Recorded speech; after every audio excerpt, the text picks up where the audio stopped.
এখানে যারা নাচতাছে এবং যারা ফিক পারতাছে, ভিডিও করতেছে, দেখতেছে, একজনও কিন্তু হিন্দু না, একজনও কিন্তু বৌদ্ধ না, খ্রিস্টান না, ইহুদি না, নাসারা না, সবই মুসলমানের সন্তান, মুসলমানের পেটের থেকে বাহির হয়ে আওয়া সব।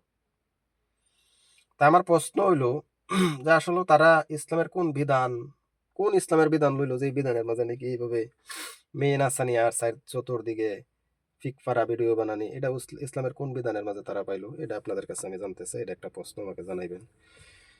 আর শেষের দিকে কথা হইল যে আসলে এই যে যারা তারা নাচতাছে, তোমাদেরকে আমি বলতেছি, তোমরা এইটারে ব্যবসা না বানাইয়া হেরে, তোমরা দরকার যদি প্রকৃত মুসলমান হয়ে থাকো আর কি, তোমরা দরকার টমটম চালায় ভাত খাও, রিক্সা চালায় ভাত খাও।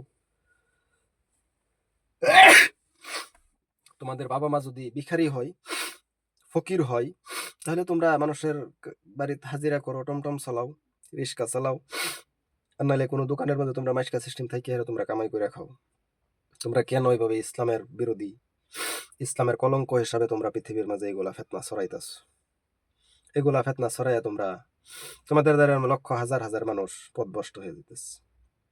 তো তোমাদের কাছে আমার নসিহত, তোমরা আল্লাহ পাকের দিকে ফিরো, হেদায়েতের দিকে আসো।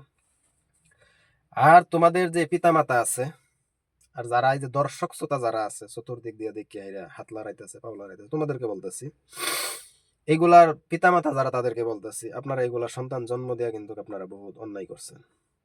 এগুলা সন্তান জন্ম দিয়ে আপনারা পরকালের জীবনটার মাঝে বহুত বড় লুস্কানের মাঝে আপনারা পড়ে যাবেন, বহুত বড় ক্ষতির মাঝে আপনারা পড়ে যাবেন।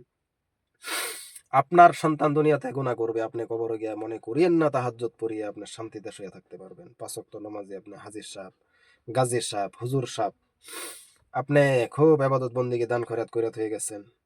আপনি মনে করিয়েন না কবরের জিন্দেগীর মাঝে গিয়ে আপনি খুব সুখে শান্তিতে আপনার দিনগুলা পড়ব। এই ধরনের একটা ছেলে ফেলে যদি আপনি দুনিয়া থেকে যাইতে পারেন, বেনামাজি, ডাক্সকোর, নেশাখোর, জিনাখোর, নারী নিয়ে এশ করা, এরকম একটা সন্তান যদি আপনি থেকে যাইতে পারেন, তাহলে আপনার এই সমস্ত তাহাজ্জুদ, আপনার নামাজ, দান খয়রাত, হাজিগিরি, টুবলাগিরি, মোল্লাগিরি সব কিন্তু কাঞ্জা হয়ে যাব।